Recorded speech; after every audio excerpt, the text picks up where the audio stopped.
यहाँ आप देख रहे हैं क्लास 10th का चैप्टर 5 AP का क्वेश्चन 5.3 का क्वेश्चन नंबर 3 का 8th वाला sum. an is equals to 4 given है, d इज इक्वल्स टू 2 है, sn इज इक्वल्स टू -14 है, n और a फाइंड करना है। यहाँ हमें sn गिवन है और यहाँ पे n और a दोनों चीज़ें फाइंड करनी है और दोनों ही फर्स्ट वाले फॉर्मूले में लगती हैं n और a। तो यहाँ पे हम देखते हैं इसमें कौन सा फॉर्मूला पुट करके किया जा सकता है। स्टूडेंट्स, ये एपी का एक बहुत ही इम्पॉर्टेंट सम है और बहुत ही यूनिक सम है। ए एन गिवन है, डी गिवन है, एस एन गिवन है, एन और ए फाइंड करना है। अगर हम ए एन का फॉर्मूला भी लगाते हैं, A N is equal to A plus N minus 1 और ब्रैकेट के बाहर डी लगाते हैं, तो इस कंडीशन में हमारे पास एन और ए दो चीज़ें मिसिंग हैं, पर हम इसको लेकर के ही चलेंगे।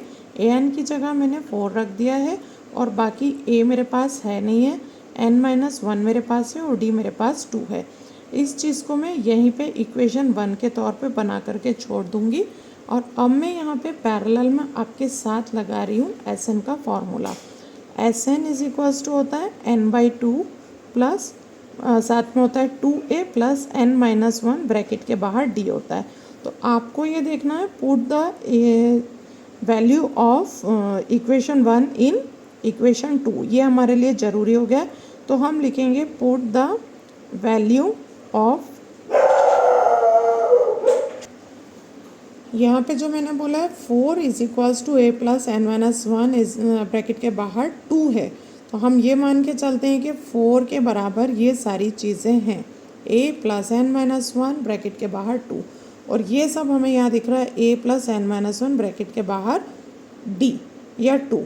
तो हम इसको रखेंगे put the value of equation 1 in equation 2, और इक्वेशन 2 जो हमारी यहाँ डी दिख रही है इसको भी हम 2 सपोज कर लेते हैं क्योंकि यहाँ 2 था तो ये 2 कर लिया। तो अब मैं इसको रखूँगी Sn is equals to n/2 चलने दूँगी और यहाँ 2 भी लिखूँगी, लेकिन ये जो इतना डिजिट है आपका a प्लस n-1 ब्रैकेट के बाहर 2, इसकी जगह हम 4 रख सकते हैं क्योंकि वहाँ इज इक्वल्स टू में था, 4 इज इक्वल्स टू ये सब है, तो यहाँ पे हमने ये रख दिया। अब लास्ट हम Sn का वैल्यू रख देते हैं -14 इज इक्वल्स टू n, और जो बाई 2 है वो मैं आगे में वहाँ भी ले जा सकती हूँ और मैं इसे यहाँ भी डिवाइड कर सकती हूँ। कैसे? इसको इससे। अब मुझे क्या मिल जाएगा, -14 इज इक्वल्स टू n और यहाँ मल्टीप्लाई में मिल जाएगा 4।